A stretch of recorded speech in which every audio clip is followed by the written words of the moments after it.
I think the mental health component is a big one. People that'll say like, oh, well, don't quit on a bad day. It's just that you needed more support. And I think that unless you have gone through this experience or one like this where you lose sight of who you are as a person, like you can't even recognize your own reflection, you Yeah. can't bond with your child, you are wholly consumed by this process of feeding, you don't understand that the mental health component is indeed very, very influential and impactful here.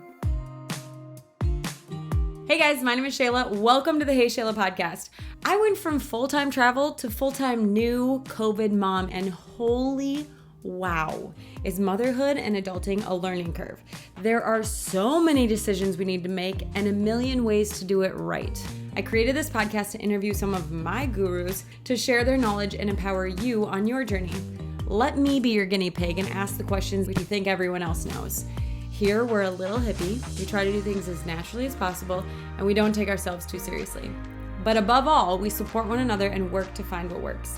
If you're into it, you're our people. Let's get started. Okay, thank you so much for coming back to the Hey Shayla podcast. Today, I have Kaia on, who is Low Supply Mom on Instagram, and I am excited to talk to you because I don't know much about this world, and I think it's really good to learn as much as you can. And for me, I want to support as many people as I can. So if somebody has a low supply or they're just like, I don't want to breastfeed, I want to be able to provide resources like you that can help them and give them the information they need. So thank you so much for coming on and chatting with me about this. Yeah, thank you. I mean, that's a good goal to have, let's just like broaden the support scope there because Totally. it's definitely, it's a bit lacking in the worlds of low supply and combo feeding and formula feeding. So it's appreciated. Thank you, Shayla. Yeah. Thank you. You're doing it. You're doing all the things. I'm just glad that you were willing to come on here and talk about it. Oh yeah. So what I usually like to start with is tell us your story. How did you get into this? What is your story as far as low supply, and bring us through all of that so we can get to know you a little bit. Yeah, for sure. Yeah. I mean, it's funny because like now so my Instagram Low Supply Mom is a resource for parents and families that are, kind of navigating these struggles of feeding their babies, because feeding babies is hard work. But I definitely never envisioned for myself as like a cool 20 something that I would just be like running an Instagram about breastfeeding and formula feeding. Like that wasn't my life's goal. I used to be really cool, guys, before all this. I feel the same way. I used to be so cool. Yeah, but you know what? It's like a new version of cool. Like me and my Honda Odyssey have like really leaned into this new identity. Yeah. But no, so I came into this work because I found that I had low supply. And it's like, I joke and I can be like fun Kaia, but it's always kind of hard to tell this story because what happened with my first son Carl was that I had always anticipated I was going to breastfeed, and I was like the hippie crunchy pregnant lady that was just like, I'm going to breastfeed until he's 4 years old. And he's going to sleep with me and it's going to be like perfect. And so I had these expectations going into motherhood that were very informed by, what I heard from my midwives and my breastfeeding classes and just like the broader culture of infant feeding, that anybody can breastfeed and it's gonna work and you just have to try real natural hard. Your body knows what to do. Yeah, your body's made for this. Yes, right. Yeah. And so so when my son was born, I was I had a easy pregnancy, simple labor, and I checked all the things off the list, right? So he was born, we did skin to skin immediately, like to the extent where you're just like doctors in the room, you're just like disrobing and becoming like nude, like just wait, I'm waiting for my ethereal breastfeeding moment, right? And so I think I may have even like given birth naked. But the midwives didn't care. Just go with the midwife, Yeah. So, You're you know, speaking I to my was, people here. yeah. Yeah. So, you know, I was just feeding him on demand in that, you know, it was every like 1-2 hours, something like that. Just whenever, you know, he seemed to be like rooting or shaking his head, licking his lips. And he became very, very, very tired um, after the first day, especially. And so I was pumping, I was hate expressing, I was, you know, doing all these things that I was told. I had great lactation support in the hospital in the sense that they knew, you know, if you're not directly nursing, these are good things for your milk production. So I was doing all of them. And um, you know, at one point, one of the lactations came into the room on like day 2, and she said, you know, your son needs formula. And then just kind of left at that. And I looked at Andy, and I had such negative connotations with formula at the time that I was just like, I can't believe she would tell us to use formula. And, you know, felt a lot better when the next lactation consultant came in and said, oh, don't worry, your milk is going to come in, just continue nursing. And so I did. And then about a week later, found that my son had lost a lot of weight. You know, babies are expected to lose weight in the newborn period, but over 10% is something that's a flag for growth and that, you know, needs support. And so he'd lost about, I think it was like 15% of his weight at that point. And it was really disheartening because I was like, I'm doing all the things. Yeah. He's on me every 1 to 2 hours, night and day. Right. And so I got with a lactation firm and they told me, you know, if you want it, it's gonna work. We just got to keep trying. And then they said, you know, we're gonna give him 1 ounce every feed. So we tried that. And then, you know, a couple weeks into it, so at 2 weeks, this is when we expect for babies to regain their birth weight. If not, another big flag that we need some more support here. Okay. So at 2 weeks, he was still quite a bit under his birth weight. And we kind of struggled with this, losing weight, coming back up, and just never really getting back to birth weight.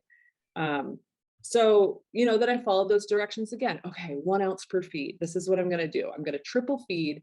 So I'm nursing, and then I'm giving 1 ounce, and then I'm pumping for stimulation. Oh my gosh.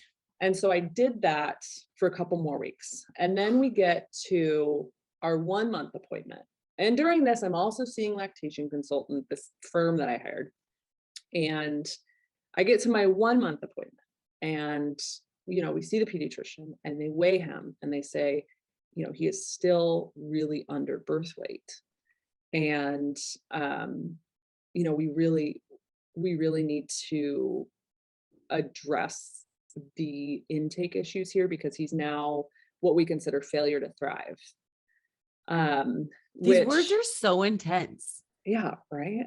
Yeah. You're like failure, first of all, Yeah, to thrive. And even like, yeah. Okay, keep going. But I feel like they're just doesn't set you up to feel great as a first-time mom. As a first-time mom. That's what I'm saying. You're like failure. I'm a failure. Yeah. Okay. So, you know, I had thought, oh, maybe I have some milk supply issues, but really the most difficult thing for me through that process was I had been told time and time again by lactation consultants, my pediatrician, like, oh, just keep doing what you're doing. It's all going to work. The milk's going to come in. And then it just never did. Right. So I stopped triple feeding because it was the worst thing I've ever done in my life. Yeah. I'm sure mentally it was just exhausting. Well, yeah. Physically. I mean, when you're triple feeding to that extent, you know, when you're doing direct nursing and then giving a bottle and then pumping, you do that for 10, 12 feeds a day. You're sleeping like 2 hours, you know? Yeah. So right. Yeah. There's no break from. Yeah. So it's a great recipe for like depression. Like, yeah, I can imagine. Recommend. Yeah. But yeah, so I stopped triple feeding and I moved to exclusively pumping. And at that point, when I started exclusively pumping, I realized I'm only making about 6 ounces of breast milk a day, which, you know, a 1 month old takes anywhere from like 20 to 30 ounces. Oh, wow. Yeah. So I was like, oh, well, this makes sense. Yeah. You know, So, after that, it was really hard for me because I thought like, what is the point of this? And I'm just going to keep trying and trying. And I had so internalized those messages of like, if you want it, it's going to work. Just take these herbs, just, do this. Eat triple oatmeal. feeding, I do saw that. your coffee mug. Oh yeah. Have you Tried tried oatmeal. oatmeal? Yeah. Yeah. And so I got on that hamster wheel and it was really hard for me mentally to get off of it. Yeah. And so with Carl, I just got to a point where I was like, this isn't healthy. I cannot do this. I'm not bonding with him. I have Obsessing so over. much, Yeah. I was like, I've got so much anxiety. I can't do this. And so, so I stopped. And so I moved exclusively to formula. And after we did that, it was really positive for us. And I really needed kind of that space to grieve our breastfeeding relationship and to kind of process all that had happened. Because I feel like I went through a instance of like a lot of like medical gaslighting where I felt crazy, Yeah. because everyone was like, it's gonna work, it's gonna work. And it wasn't, Yeah. So Oh, that's of so course, tough. yeah. And so when Carl was 6 months old, because he was just like sleeping and not mobile because he's 6 months old, I was like, oh, well, I'm going to get pregnant again because this is so easy. Mm-hmm. Of course, he like started moving after that. And I was like, what have I done? But you got pregnant when he was 6 months old? I got pregnant when he was 6 months old. That a girl? Yeah. What's up? Oh my gosh. Okay. Yeah. Yeah. And then he started to move. Yeah. And then he started moving and I was just like, well, I really messed up, but here we are. When did you go to exclusive formula with him? When he was 3 months. 3 months. Yeah. So I had kept pumping from 8 weeks until 12 weeks. Yeah. Well, and that's what I'm saying is not just a physical thing of like trying to do this, but like so mental of just like, yeah. Wow. The things that mothers do for their babies is quite exceptional, but also sad sometimes because you're like, if you hadn't been told over and over, like, oh, if you want it, you'll get it. Like, that's just setting you up for failure of like, well, maybe I just can't do this, or maybe like my mental health is important and I need to like exactly calm down. So it's not just about like, wow, moms, you did that for 3 months. You're such a hero. Like, how about where's the support for maybe this isn't working? Yeah. Well, and that like, so once I became pregnant with my daughter, Nora, I had a lot of time, 9 months, in fact. In case you don't know. I like to be educational. We appreciate that. Yeah. So I had all that time to kind of like consider like, okay, how do I want to approach feeding? Because I did grieve not being able to breastfeed. And I spent a lot of time learning about low milk supply, why I had low milk supply, what the causes are, the prevalence, the science behind it, connecting with, online communities of mothers who have low milk supply. And, kind of started that healing process. Yeah. And decided like, okay, well, I know that I'm going to have low milk supply, but I also know that I have this desire to breastfeed. So, if I can somehow balance that in a way that is healthy for me, that doesn't, destroy my self-image and that allows me to bond with my baby, I want to pursue that. Yeah. So I did a lot of things with Nora to prepare for that. And then, ended up combo feeding her through her first year of life and then continuing to nurse her. And she's 2.5, but she still nurses now. I found, just through my own experience, like, just because I wasn't exclusively breastfeeding didn't mean that I couldn't. Yeah. Yeah. And, through that started kind of sharing that experience online, more so just to like, I don't know. I didn't like tell anyone that I was like making this Instagram. I was just like, I just need to talk about my feels, like I'm going to put it into the internet abyss, but like, I just have so many big feelings. Yeah. And ended up connecting with a lot of people like me. Yeah. And then, that really just spurred me on to, sharing information on ways that you can combo feed and process this experience of low supply. And, I got my CLC, and then in working towards my IBCLC. And say what that is for people. So a CLC is certified lactation counselor. So a lot of people so then there's IBCLCs, who are International Board Certified Lactation Consultants. So they are both types of lactation consultants, but IBCLCs have more, there's more required in order to be certified. Okay. Unfortunately for me, I couldn't just hop onto IBCLC because I didn't have a healthcare background. But if you want to be an IBCLC, you can first become a CLC, and then there are pathways to becoming an IBCLC. So that's what I decided to do. So you did this after? Yeah. So I did this after Nora. Yeah. Awesome. Yeah. And so, so there we are. That's catching up to speed. That's now I have a Instagram for low suppliers, and that's what I'm really passionate about.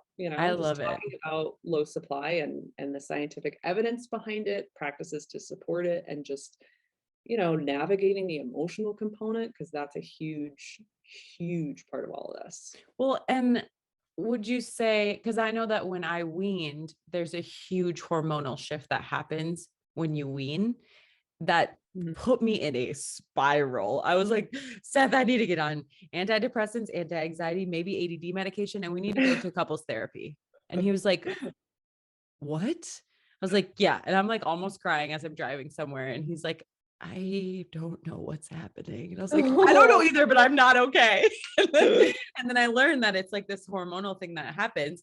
So I would imagine when you switch to formula, not only are you grieving this process, but your hormones are also going insane, right? Yeah.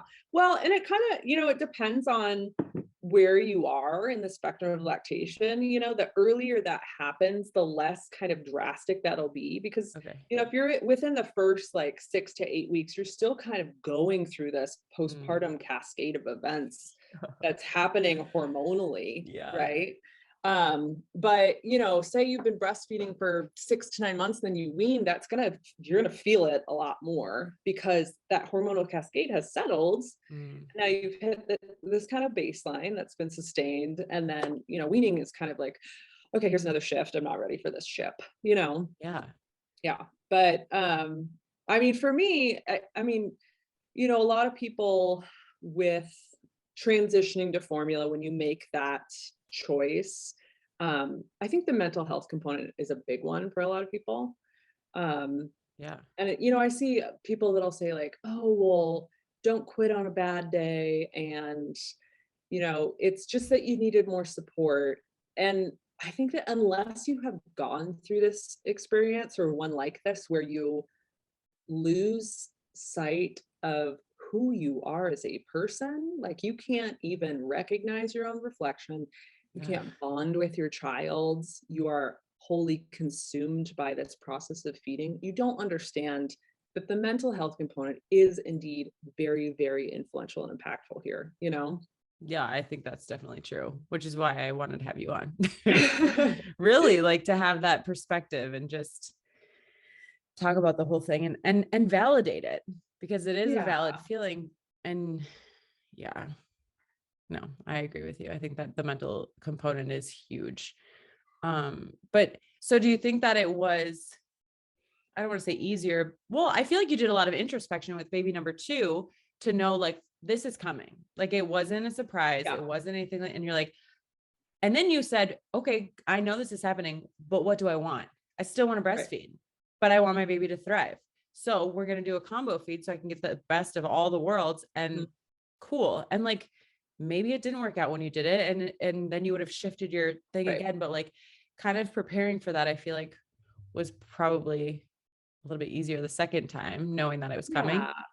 Yeah, absolutely. And I have, so I do consultations exclusively with people who have low milk supply. Okay. And I have had clients that are just like, I'm just really scared for my second baby. Yeah.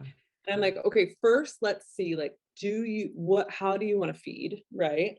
Because some people will say like, I want to breastfeed, but I am really scared. And I think that like the biggest silver lining in this is that you won't be blindsided again, right? Like you have experienced this before and you're walking in with so much more information. And for me, like that's a huge difference, because it is so hard when you're like expecting something, you learn that that's not accessible for you. And so you're trying to like balance, like you're trying to emotionally like process that while trying to figure out like, how am I supposed to feed this little tiny human that I have? Right. It's a lot, you know? So like with recurrent pregnancies or subsequent pregnancies, I should say, and subsequent childbirths, it's going to be different, you know? Just Well, like, there's a bunch of different reasons for low supply as well, right? yeah.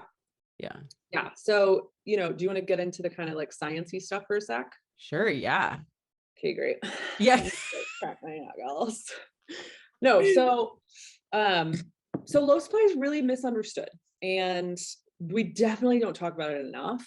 And I think that you know, there's a lot of misguided notions as to what it is, what it's not, who can have it, why do they have it. Yeah. And so, you know, first, like to say what it's not, like we see like freezers full of like hundreds of ounces of milk.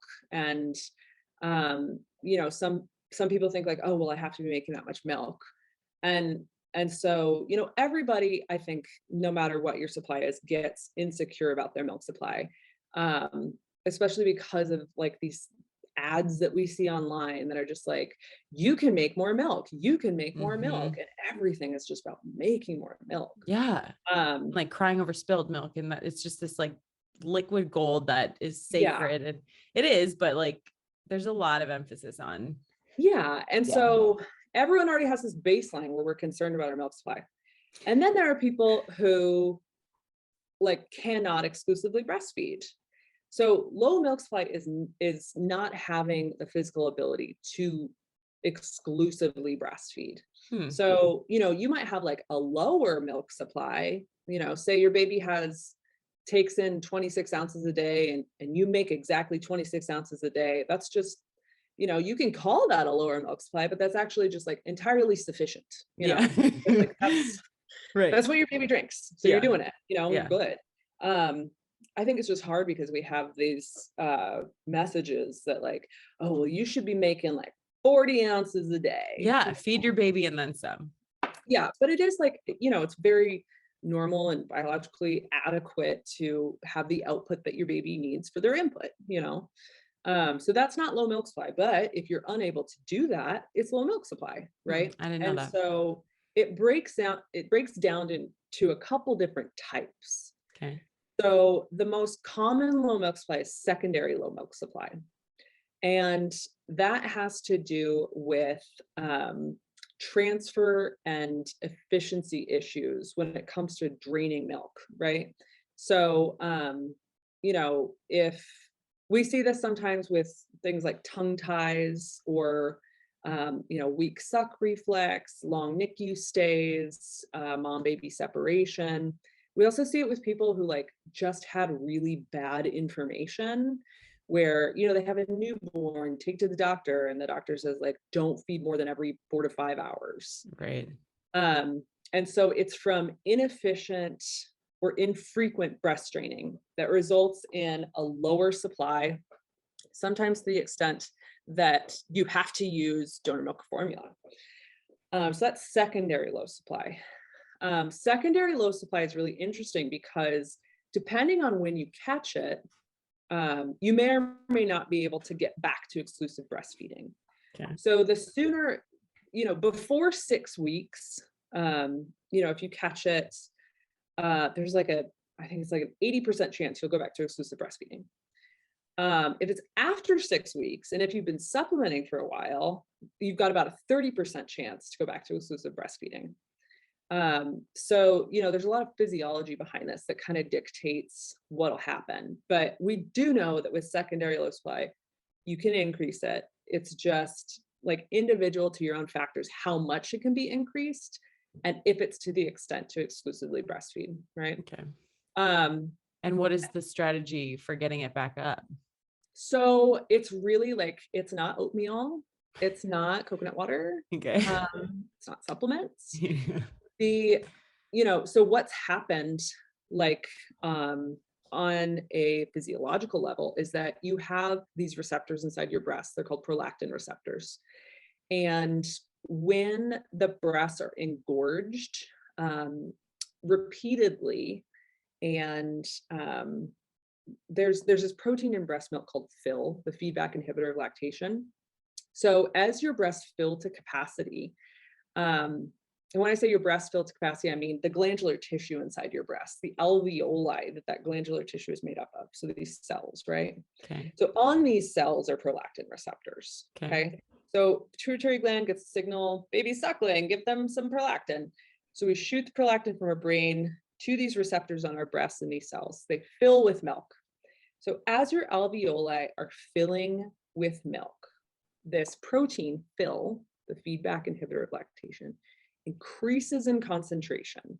So more milk in the alveoli, higher FIL, higher FIL, higher FIL. So the main function of this protein FIL is to act as a blockade for those prolactin receptors that says, stop communicating here. And so your receptors, and this is like a good mechanism, right? Because if you're engorged, it's your body's way of saying, like, let's not let your boobs explode. Yeah. Right. But what happens is, if we're getting infrequent, inefficient draining, we're experiencing that engorgement.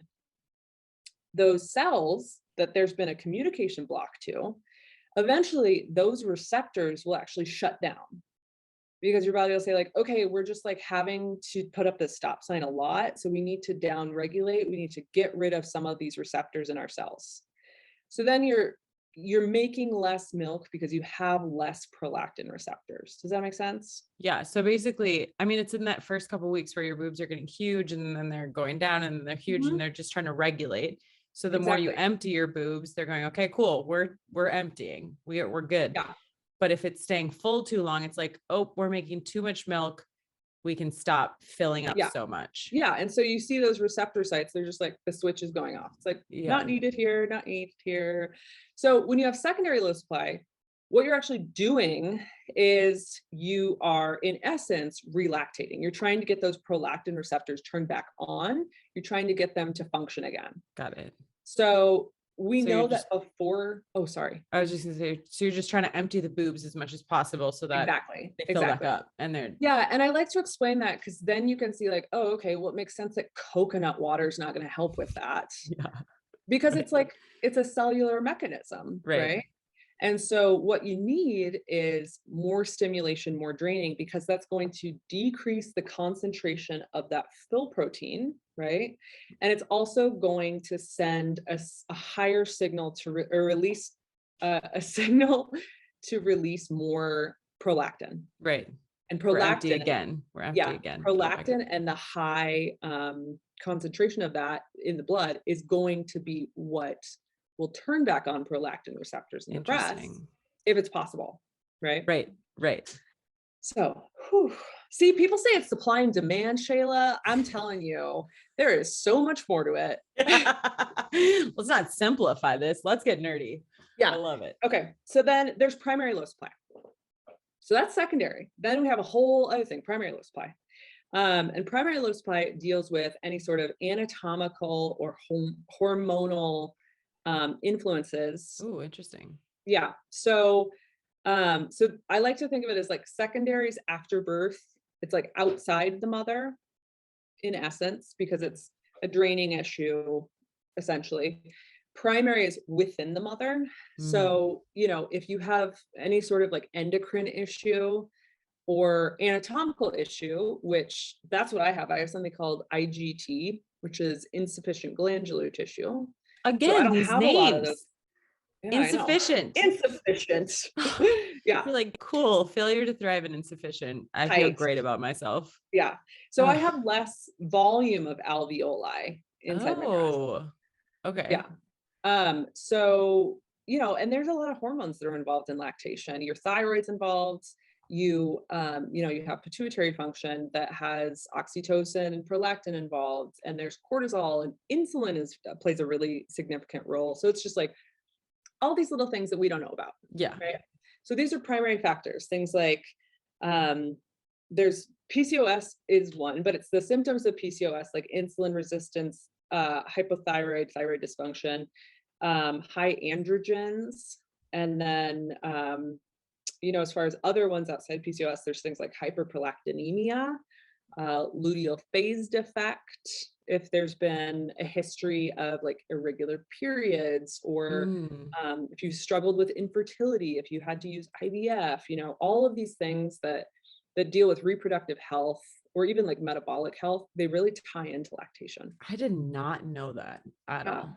Wild, right? That is wild. Yeah, I know. And nobody talks about it. And so it's very frustrating. Well, and like what you said, there are two reasons, like anatomically, right? Anatomically. Is that anatomically. Okay. Yeah. Anatomically. That makes sense to me. Like, okay, you don't have the tissue in the milk balls. Yeah. You have the milk balls. Okay. But hormones, I did not realize that hormones had an effect on breastfeeding, or that low supply meant that you could not make more milk. Right. Yeah. I'm learning a lot already. So thanks. Yeah, that's great. Yeah. And I mean, secondary low supply can sometimes be reversed, right? Like I said, 80% chance before 6 weeks, 30% chance after 6 weeks. Primary low supply, you can tip the scale a little bit. Sometimes there's like prolactin boosting drugs. There's, if you're treating your thyroid, there's sometimes, depending on what it is, or your insulin resistance, sometimes we can get it a little bit higher, but oftentimes with primary low supply, we're not seeing that. You're not going from 6 to 30. Exactly. Ounces. Yeah. Exactly. And with secondary, like, I'm sure it's happened, but that kind of jump is really big after a month postpartum. So secondary can be, you can just have a temporary low supply, or chronic low supply, which is sustained through the mom baby dyad, if that makes sense. Mm-hmm. Okay.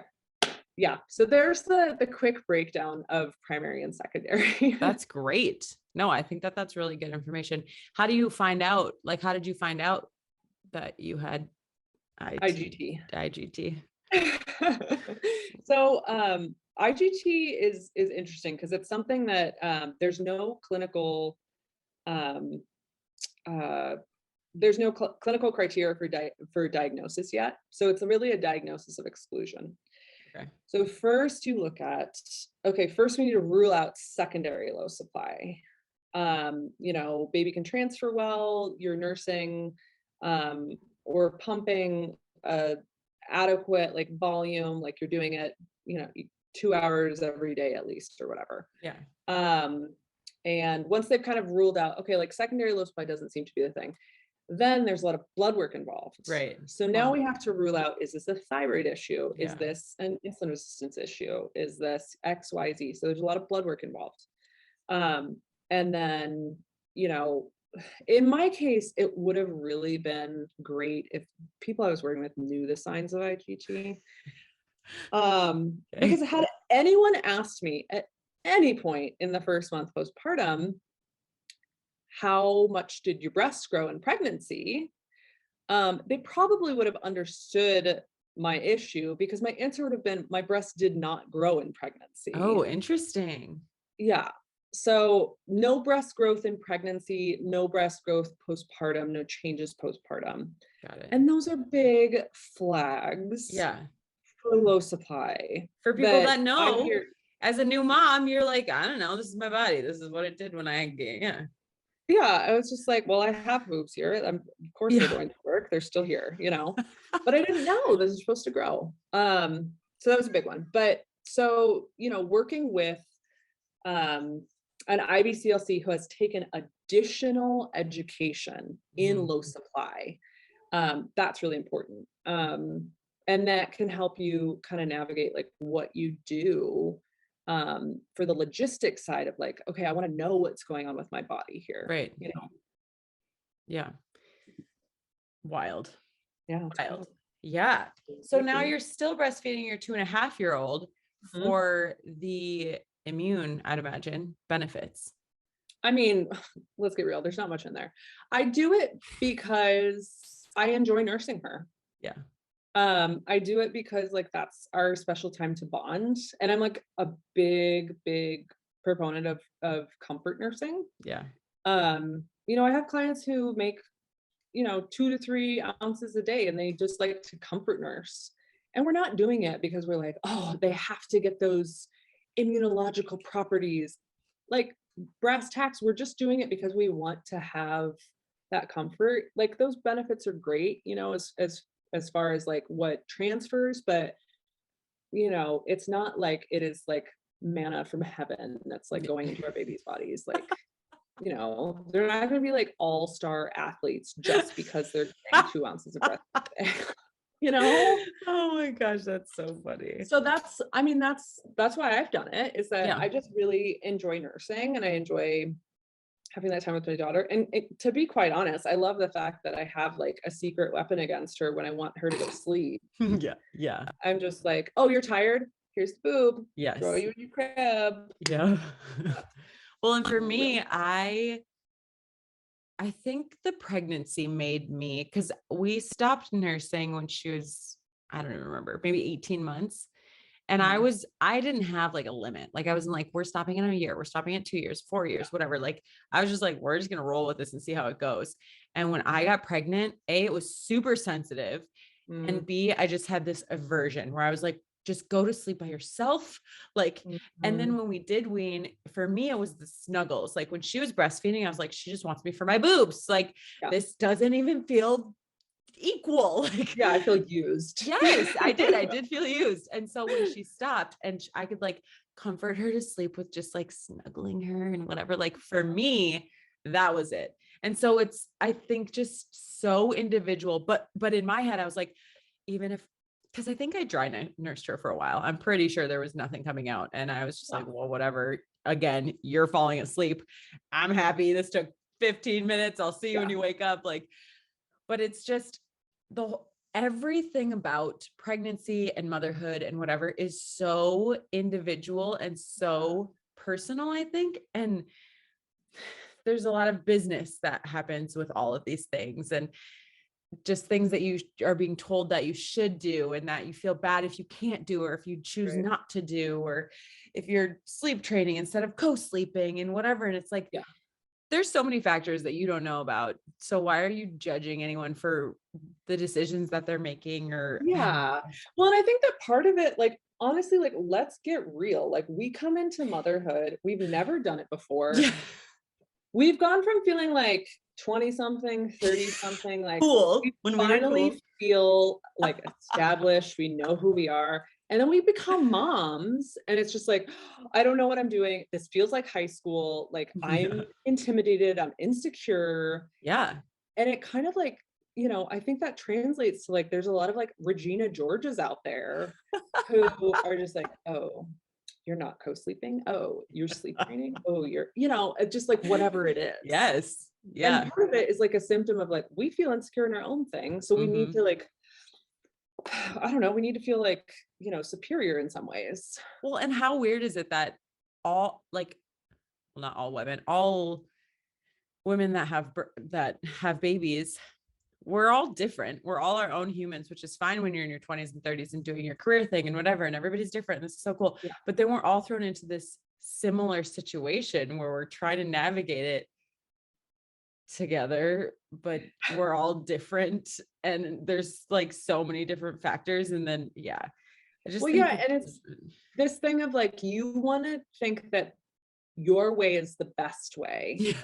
And it is for your family. Yes, exactly. But if someone does it a different way, that's not like, you know, to negate their, you know, approach or yours. Yep. And it's just like celebrating that like everybody truly is doing the best thing for their own family. Yes, you know, I agree. Snaps. Do we snap for that? But no, that's exactly how I feel too. And I just think, there's just, yes. Yeah. So let's look at this. Okay. So for formula, walk me down the formula train, because like I said, I bought some with my first pregnancy because I was like, well, I don't know what's going to happen. So I'm just going to have this on hand in case I need it. But I'm standing at Target in front of 300 different formulas. Yeah. 3,000, 30,000. Like, well, how do you, and then I feel like it's the same, even with breastfeeding. Like some babies are like, oh, I can't do milk. Oh, I can't do soy. Okay. And you have to like change things. So I feel like it'd be the same with formula. You pick one and then your baby's like, not for me. Right. Yeah. Yeah. So, it's interesting with formula. So formula is the most highly regulated food source in the US. And because of that, pretty much all these formulas, they have building blocks. The like tenets of formulas are protein, fat, and carbs. Okay. So all the formulas that we find in the US, they're going to have the same nutritional elements. The biggest difference between them is where they source those proteins, those carbs. Oh my gosh. Yeah. Those fats. Okay. Yeah. So I think it's a great idea. Honestly, like, I don't like this whole thing. It's like, don't even think of formula if you're breastfeeding. Right. Because, about 80% of parents, 80% of women that are breastfeeding through the first year are going to use formula at some point. And that's not to say like, I'm pushing formula on you. I'm just saying, if we're going to statistically, 1 out of 3 at 6 months, going to be combo feeding in some capacity. Yeah. Might as well prepare parents for that, Right. Yeah. So when they go to look for the information, they're not sitting in front of 3,000 different options going, roll the dice. All right, we're going to talk about probiotics. Love bug probiotics specifically. I took these probiotics all through pregnancy, all postpartum, and now I'm giving them to my toddler as she's more on solids and less on breast milk. During pregnancy, it helps my gut biome. It helps seed the gut biome for my baby. And we know that a healthy gut contributes to a healthy immune system. You can take their prenatal probiotics right along with your prenatal vitamins. And they have a subscription option, so you can just get them delivered to you exactly when you run out. I do not like subscription things, but I love them for my vitamins so that I never have to run out. I have an affiliate code, Hey Shayla, for 15% off. I hope you love them. Let's get back to it. Looking into formulas and understanding, okay, like, what are my priorities with a formula? Do I want an organic formula? Do I want a formula without like corn syrup solids? Do I want, what are just learning? The more you learn about formulas, the better. I have a friend on Instagram who her sole thing is formula, and her name's the Formula Mom. And maybe I need to have her on. Yeah, you should. She's like an encyclopedia of formula. It's ridiculous. Is she funny? But she actually has a tool on her website called the Formula Finder. And it's really cool because she's taken all the formulas in the US and you can input all of the priorities you have in a formula. What? Yeah.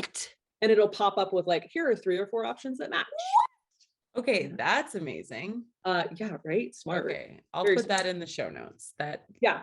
So, when we talk about like the most common issues with formula, a lot of times people, will be feeding their baby formula. Baby's like gassy, constipated, right, having some digestive stuff. So we'll think, okay, well, I'm giving them formula. They must be lactose intolerant or something because of the milk. So, lactose intolerance in babies, in adults, like it's lactose intolerance is kind of common. We're like gassy humans as grown-ups. But it's actually pretty uncommon in infants. Ooh. And that's because as you grow older and into adulthood, a lot of people lose their ability to create this lactase enzyme that's required to digest lactose. Okay. But, biologically, humans are like kind of hardwired for lactose nutrients because that's huge in breast milk. We actually have more lactose in breast milk than we do in cow's milk. What? Yeah. Crazy, right? What if you don't drink cow's milk? It's just in your breast milk? It's in, yeah. What? Yeah, because lactose is sugar, right? So, and that's just naturally occurring in breast milk. Our body sources that. What? Yeah, it's crazy. Yeah. So a lot of people think, okay, maybe they're lactose intolerant, but actually what we find is that it's usually a protein issue. Okay.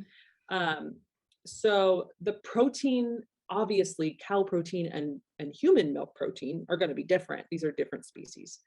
But before, you go to like soy or hypoallergenic or whatever, you can explore like, okay, maybe this protein isn't working for me. Maybe we can look into something like an A2 protein or a goat milk protein. And these are, A2 is something that has come up in more recent years. I don't think it was available even a few years ago. I've never even heard of it. Yeah. So both of my kids actually had a sensitivity to cow's milk protein. Okay. So their formulas, I actually used goat milk formula for both of the kids, because that protein is easier to digest than cow's milk protein for some infants. Okay. A2 is really interesting because, it's like a beta casein thing. So there's A1 and A2 proteins. Cows make A1 and A2. Humans just make A2. Okay. So what they've done in the A2 formulas is instead of putting the A1, A2 protein in, it's just the A2. So we're seeing A2, like breast milk, A2 in cows. So switching to an A2 formula can be really helpful if a regular formula is giving you constipation, digestive issues, gas, hard stools, anything like that. Is that the most common? A2? No. The most common is, what's that? Or fix. Like if your baby's gassy, would that be it's a big one. It sometimes, there aren't issues with the formula itself, and it's actually just like feeding stuff. So we want to make sure, you're sitting baby upright, and it's like bottle feeding practices, so it's like paced bottle feeding. Mm-hmm. And a lot of people think like, oh, that's just for breastfeeding, but it's beneficial for digestion. So just across the board, baby's going to digest better if it's slower. And making sure that they're getting the right volume. Sometimes you'll hear people say like, oh, well, a 1 month old should have like 7 ounces every whatever hours. It's just like, that's way too much. Let's break it down so that they're not overfilling their stomachs and they're getting smaller volumes that are easier to digest. So sometimes, if you're having trouble with the formula, first kind of looking at, okay, what are my feeding practices? Am I doing paced bottle feeding? Am I using a slower flow nipple? Am I maybe giving too much in one feeding session? Right. And then checking that off the list, and then looking at the symptoms. Is this like a poop thing? It's a poop thing, which most of the time it is. It's a protein thing.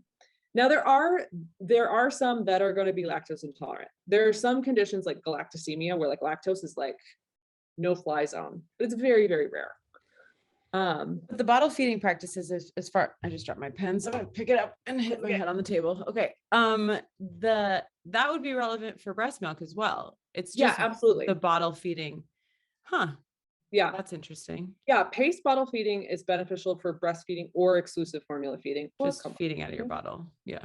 Yeah. Just feeding out of the bottle because it's better for digestion. And yeah, so that's a big part of it. Interesting. But yeah, so before you look at anything, look at the protein. And if, you make the switch to a goat milk formula or an A2 formula, still not working, then you have like a hydrolyzed formula, which is where the protein is partially broken down. And so sometimes that can help. But then, if you have a child that has a true protein allergy, they may need to get on more of a specialty formula. But that's would you say just start with the cow protein or the cow? I mean, it's up to you. I was drawn to the goat. Actually, I wasn't drawn. I was drawn to the goat. With Carl, I wanted organic. And so I went through a few different organics. He was having a terrible poop life. And so then, I learned about goat, got him on that. And then from Nora from the get-go was, because after I saw that, I was like, once I saw that goat poop come through, I was like, oh yeah, Lord, this is I'm only using this from now on. But use whatever you want. Like I said, the building blocks for formula are all going to be the same. The Right. biggest difference is how they source the specific ingredients. You know, are they pulling fat from vegetable oil or coconut oil? Are they, you know, and so you can look for your like designer ingredients if you want. But it's all going to be the same building blocks. You know, things that say like, oh, closest to breast milk. I'm just like, these are two different things. Like, that's great, you know, but these are two different things. They're not as comparable. Formula in and of itself is entirely adequate. It has every nutritional property you need for thriving growth, but you know, they're different. And so that's a lot of that is just like marketing stuff. But that's good to know, of just like, because A2 and goat's milk and stuff, like I didn't know any of that. So if you're like, can you just close you pick, do you want organic? Do you want whatever? Yeah. And then close your eyes and pick one. And then if it goes well, you're Gucci. If it doesn't go well, look at the bottle feeding practices and then consider changing the protein. Yeah. Yeah. So first look at bottle feeding practices, right?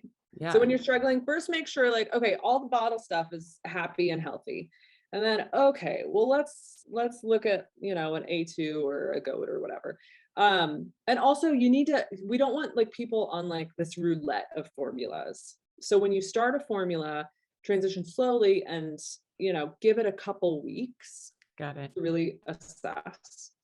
And if you're having, you know, serious recurrent issues, like, don't just try to like rough through them and just be like, okay, well, this is what it is. Like really do, you know, reach out to your pediatrician, get maybe even a referral for a pediatric dietitian to kind of help you through it.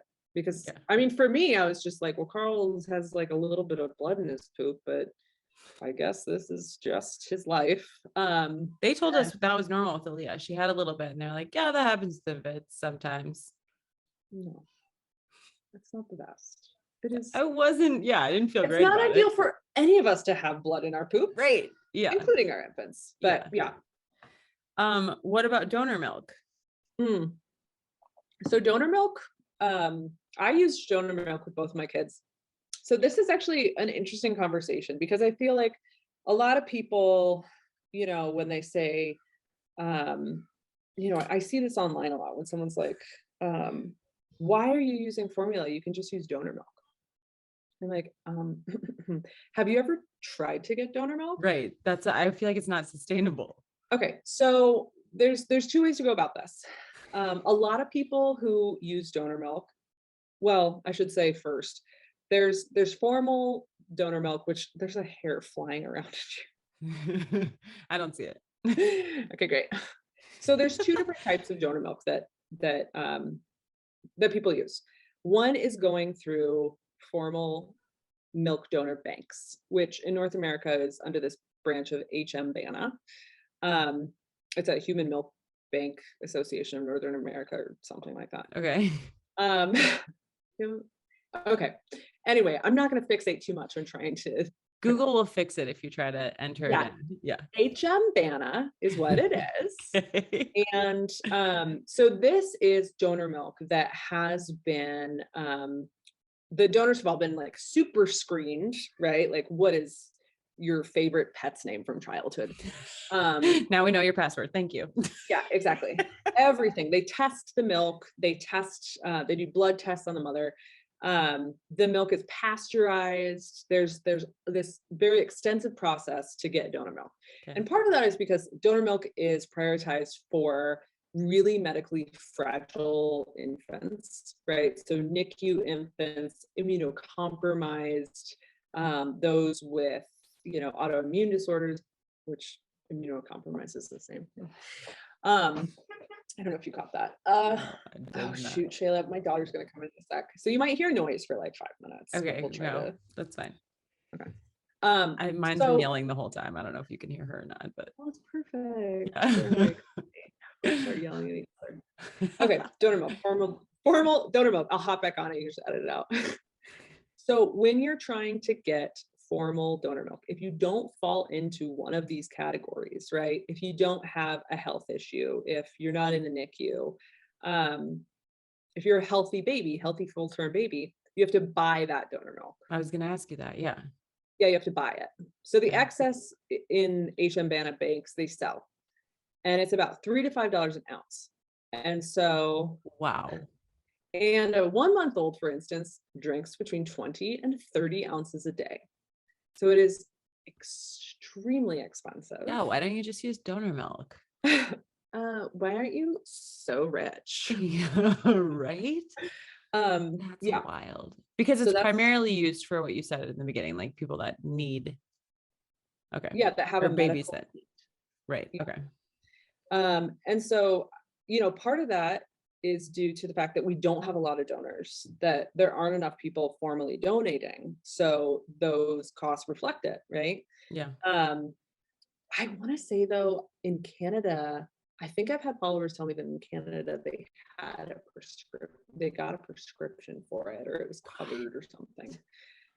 Wow. Which would be really nice. Yeah.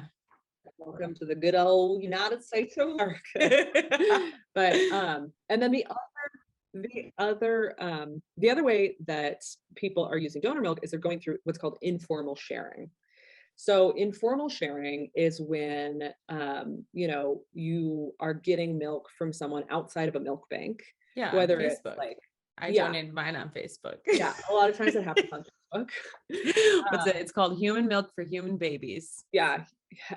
Human Milk for Human Babies, and there's like Eats on Feeds. Okay. Are there any other ones? Those are like the biggest two. But yeah, so that's informal milk sharing.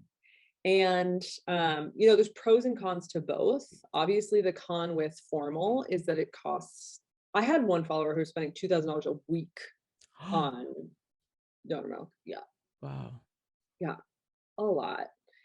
With informal, so when I first started using donor milk, I didn't really know, it was with Carl, and I didn't really know too much about milk sharing, but I was like, okay, well, I'm in this group and this woman says she has a bunch of milk, and she asked me if I can give her like $50 for it. And so like, I'm just going to meet her at a Starbucks and pay her for the milk. Yeah. Which afterwards I learned, like, one, don't pay people for milk. That's usually a big no-no, because, studies have outlined that like the vulnerability of milk, things that are not so great in milk, like diluting or different bacterial contaminants and stuff, that can go up if there's money involved. It's just like the whole like money's the root of all evil thing. Right. Yeah. And they're dealing their milk at this point, not donating. Yeah. So there's other ways to compensate your donor, like get them bags, get them, Yeah. That's what mine ended up sending me like a thank you note with $40 in it, but I didn't charge her $40. I was shocked that she put that in there. Yeah. And people asked if they want, like, if I wanted to be paid for the bags that they were in. I was like, no, I don't know. I don't want to take a bottle. So.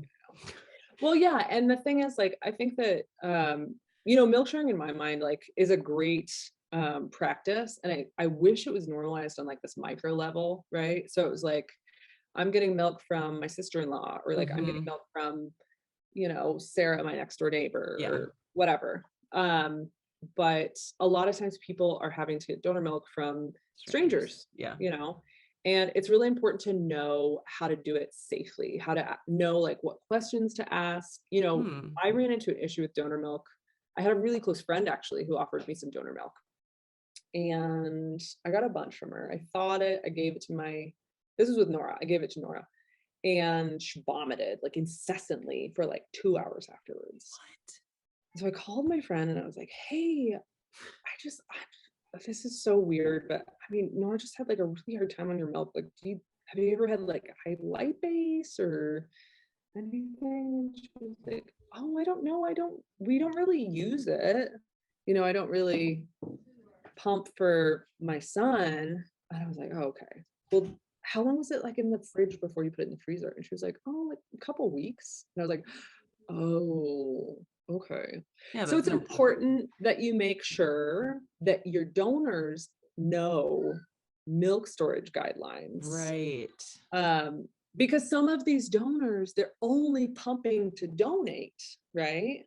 And so, so making sure that they're aware that like after milk is in the fridge for 4 days, it needs to go to the freezer. Yeah. It needs to be put in a deep freezer after, you know, such and such time. Yeah. A lot of people say 6 months, sometimes up to 12 months in the back of the freezer. 4 hours on the counter. You know, there's just like specific guidelines that we need to make sure that our donors are familiar with. Yeah. And also like their pumping etiquette. Like, are they sterilizing their pump parts? Are they cleaning them after every pump? Are they like putting them in the fridge in between? So these things are also like, because there's bacterial risks involved in that, you know? Yeah. So, you know, you have every right as a parent getting donor milk to ask these questions. And I mean, maybe you can attest as someone who donates, like it probably doesn't offend you if people ask you these things, right? Yeah, no, yeah. Especially if because I feel the same way. Like if they are just asking the questions to protect their baby. I was when I donated mine, I was like, just so you know, I have been taking a probiotic and I have not been drinking any dairy because I personally can't have dairy. And like, this is what the milk is in. Didn't tell them anything about the freezing and the practices, which is way more relevant than like I'm taking a probiotic.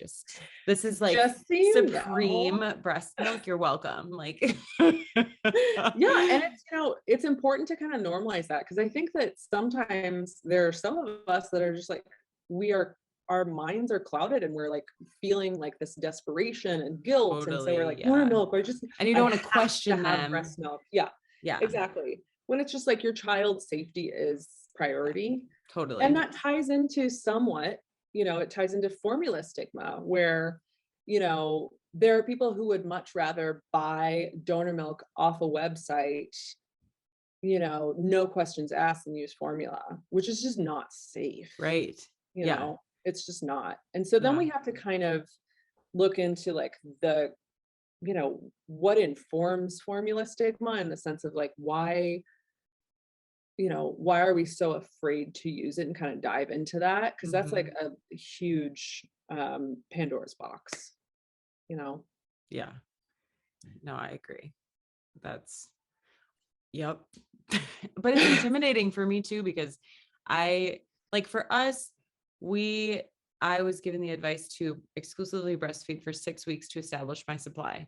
Never introduce a NUC, never introduce a bottle. She never took a NUC or a bottle once I tried to introduce it. Yeah. So that was a whole different situation.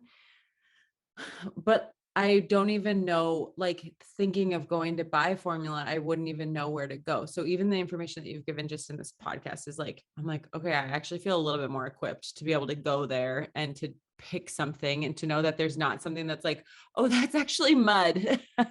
That's why it's super cheap or whatever, you know? Yeah. And so that there is this, it reminds me of car seats, honestly, like there's a standard safety thing. So no matter what car seat you get, it's going to be safe. But then there's like additions that you can add to make it, you feel better about it. Designer car seat. The designer, the non-toxic, the cup holder, whatever. Well, yeah. And then there's the European formulas where it's really? Oh yes, honey. See, and I feel like that would be better because I'm like, oh, they probably have better regulations and better food, or I don't know. But it's not necessarily. I mean, I think demystifying formula helps a lot.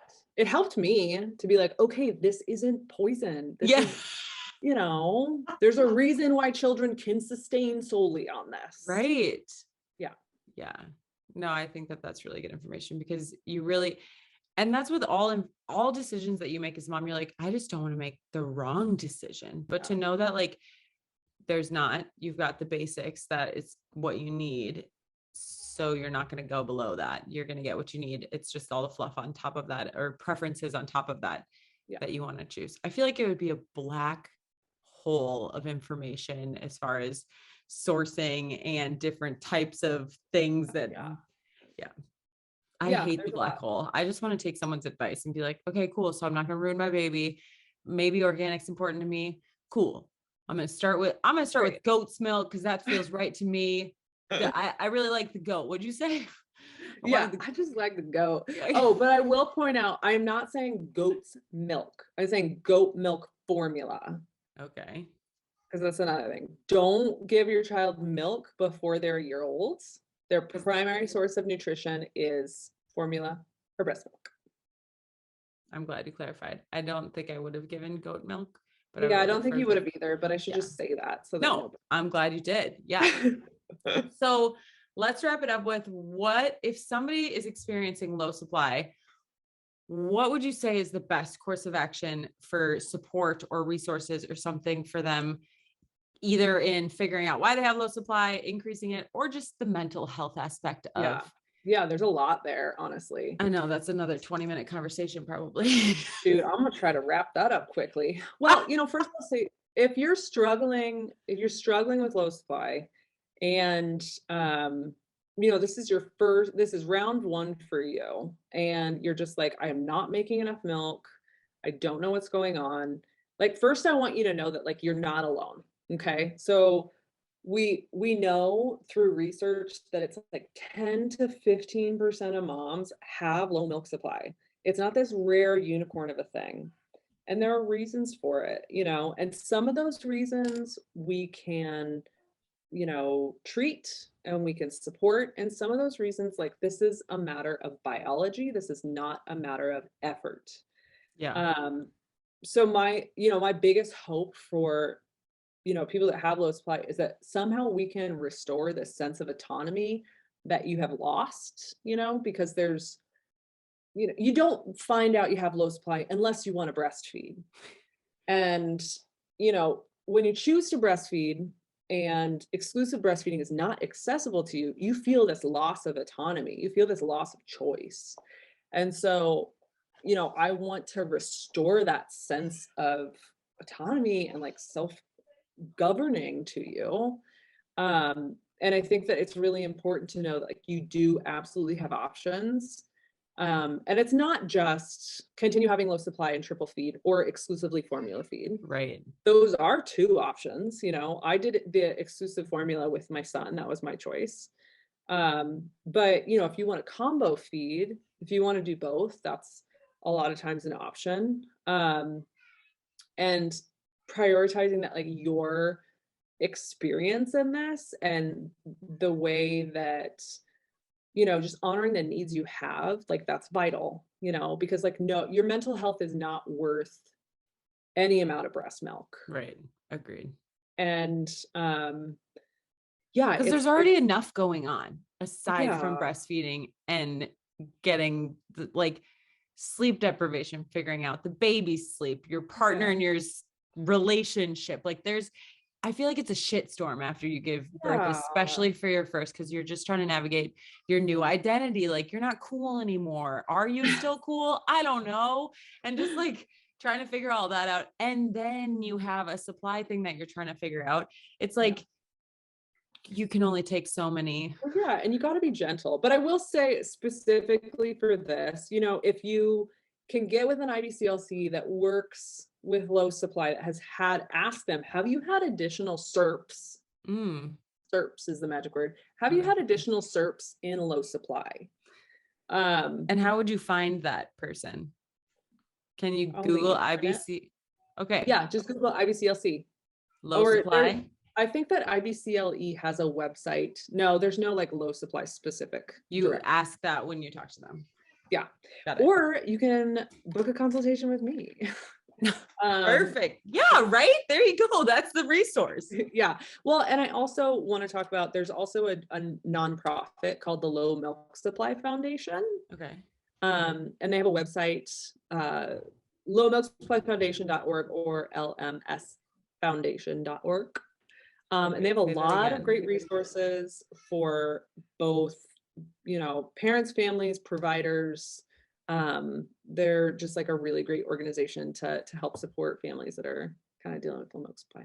But awesome. Just knowing that you are sufficient. You are sufficient whether you make an ounce or 100 ounces or no ounces. It's like, morality is not attached to this, and that's really the bottom line. Awesome. So what if someone books a consultation with you? Obviously it's probably virtual unless they're your neighbor, right? Yeah, no, I think I've done like 2 consultations in person. Yeah. I do consultations all throughout the week and they're all on, I just live here on this computer. I'm your friend and I'm just your friend in the tiny box here. And are people whipping out their boobs and showing you like latching stuff and all You that? know, I usually get clients after they've seen a few lactation consultants. So the stuff that you usually check off the list, like latch and, you know, those kind of things, they've usually already they've been checked off the list. Like, oh, they've had a tongue tie revision. Oh, Got they've it. been, you know, someone has told them that they have hypoplasia or, you know, these other things. But they could also come to you first. Yeah. Yeah. Though I will always refer, and I think that's a really good idea that people, and I want people to understand this, is that if you have secondary low supply, if there are transfer issues, or if we suspect that, or if you haven't ruled it out first, it's very important, I think, to get an in-person Got it. evaluation of oral function, because we need to make sure baby's oral function is optimal. So that's one of my checklists on my intake form is like, has baby been evaluated for oral restrictions? Have they been treated? Have they, you know? Got it. So I think that's great. yeah. I love it when people who do consults refer out. Like, yeah, I'm like, not my wheelhouse. Yeah, like I'm gonna stay in my zone. Someday be really great at that.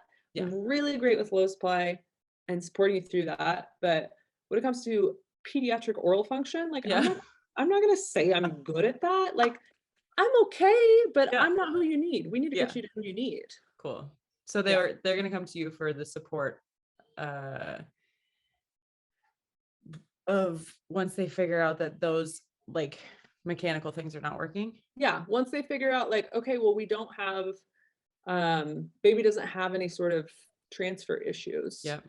You know, baby's transferring milk just fine. And sometimes, you know, I get clients that they have secondary low milk supply, and it's just a matter of like the support to like, okay, if you want to increase it, this is what we can do, and this is what we can try. Sometimes it's just a matter of like giving them better information, you know, or even I'd imagine the support of, and if you don't want to, that's okay. And here are what you can do moving. Like, I feel like people just need that validation of like, it's okay if you don't want to exclusively breast pump for the rest of the year. Well, and centering the priority of like, what do you need? Right. Like, I will never be like, okay, let's show you how to combo feed. Like, it's always going to be like, I want you to tell me about how your experience has been. I want you to tell me, you know, what have your struggles been? Like, what is the support that you need? Awesome. You know, and like that informs how we approach it. And sometimes it'll be, you know, I have consults where it's like, okay, let's figure out how to wean in a way that's going to be gentle on you. And then I have others where it's like, they really want to like get on the wheel of like, I want to do everything to maximize my supply. So I say, okay, I'm going to give you the Olympic, you know, rotary, but here's some guidelines because I will not allow you to do this for eternity. Yeah. You know, so let's do this in a healthy way. And then we reevaluate. Or just like, what are some tips and tricks to make combo feeding easier? Because it can be a lot of work, you know? So all this work has to be informed by priorities and, you know, just our life expectations. Are we working? Are we from home? You know, it's all just like so individual, and that's how we have to approach it. Awesome. So would they go to your Instagram or they go to your website to do the consult? Yeah. So I book directly from my website, which is lowsupply.mom.com. Oh, easy. And then on Instagram, it's the Low Supply Mom. Or it's just Low Supply Mom. Oh, even easier. So it's Low Supply Mom everywhere. Low Supply Mom everywhere. I have low supply. This is great. Okay. Thank you. Honestly, thank you so much for being on here because it was super informative for me. And I think that it'll be super supportful. It will be supportful. This is super supportful for anybody who needs this resource. So irregardless, it is super supportful. Yes. See, I'm glad I got it. All right. I will talk to you soon. Thank you so much. Okay. Yeah. Thank you. All right. Thank you guys so much for listening. If you enjoyed it, please share with somebody you think would love. And I would be so honored if you would subscribe to the podcast and leave a comment and rating below so I can know what you guys are digging, what you want more of, just connect with you a little better. Thank you so much for listening, and I'll see you next time.